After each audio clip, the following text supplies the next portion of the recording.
વડોદરા મહાનગરપાલિકાની કચેરી ખાતે આશા વર્કર બહેનોએ આજે ઉગ્ર વિરોધ પ્રદર્શન કર્યું હતું। પોતાની વિવિધ માંગણીઓ સાથે મોટી સંખ્યામાં મહિલાઓ એકત્રિત થઈ અને પાલિકા વિરુદ્ધ રણચંડી બની હતી।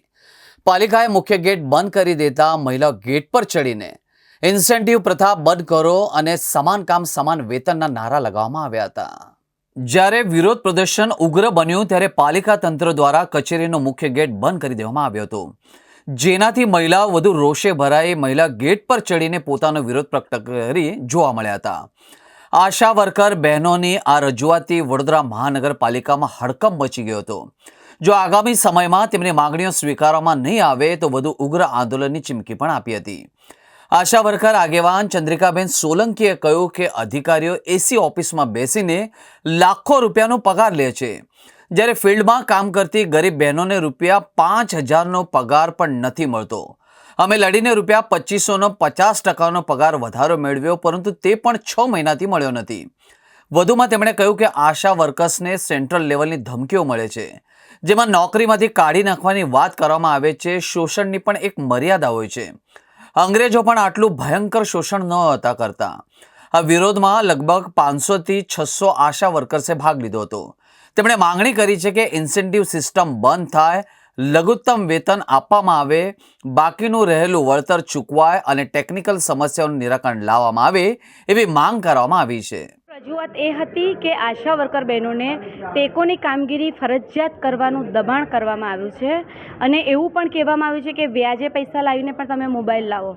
હવે મારી બહેનો સ્વૈચ્છિક કાર્યકર છે, તમારે કામગીરી કરાવી છે તો પહેલાં વળતર નક્કી કરો કે તમે એમને શું વળતર આપશો। બીજું કે ટેકોની કામગીરી હાલ પૂરતી સ્થગિત રાખવા માટેની ડેપ્યુટી કમિશનરને રજૂઆત કરી છે, કારણ કે ટેકોની કામગીરીમાં અનેક સમસ્યાઓ ઊભી થઈ છે। બહેનોને પ્રશ્નો ઘણા બધા છે।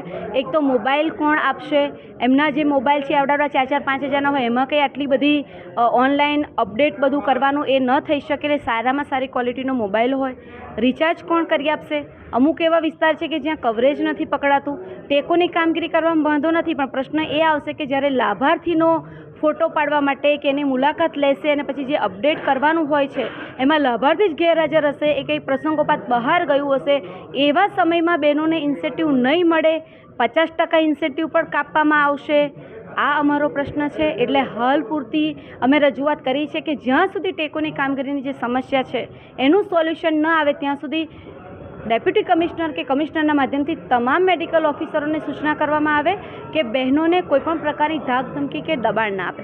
બીજું કે આ 15 તારીખથી બહેનોને આંખોની તપાસ કરવામાં મોકલવાના છે કે કોઈને મોતિયો છે કે નહીં। હવે તમે જ કહો કે આ બહેનો કોઈ આંખોના ડૉક્ટર છે, સ્પેશિયાલિસ્ટ છે, કઈ રીતે એ કામગીરી એમને સોંપી? આ ડૉક્ટરોની કામગીરી છે। ટેકોની કામગીરી એ પણ નર્સ બહેનોને MPW સુચારુ રીતે અત્યાર સુધી કરી જ રહ્યા છે અને બહેનોને કરવી હશે તો બહેનો પણ કરશે, પણ એમની જે કામગીરીની સમસ્યાઓ છે, પ્રશ્નો છે, એને નિરાકરણ લાવે।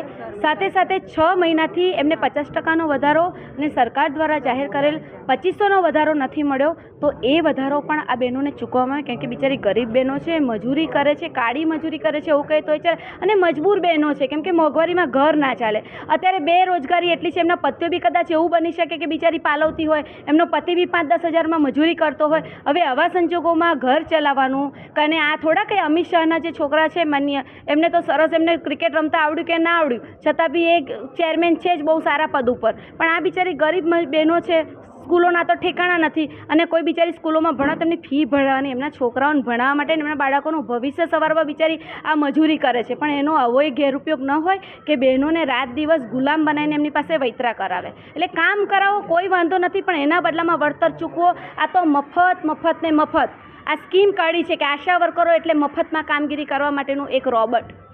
એટલે અમારો અહીંયા વાંધો છે, કામ કરાવો પણ પૈસા બહેનોને કામનું છે ને તમે વળતર ચૂકવો।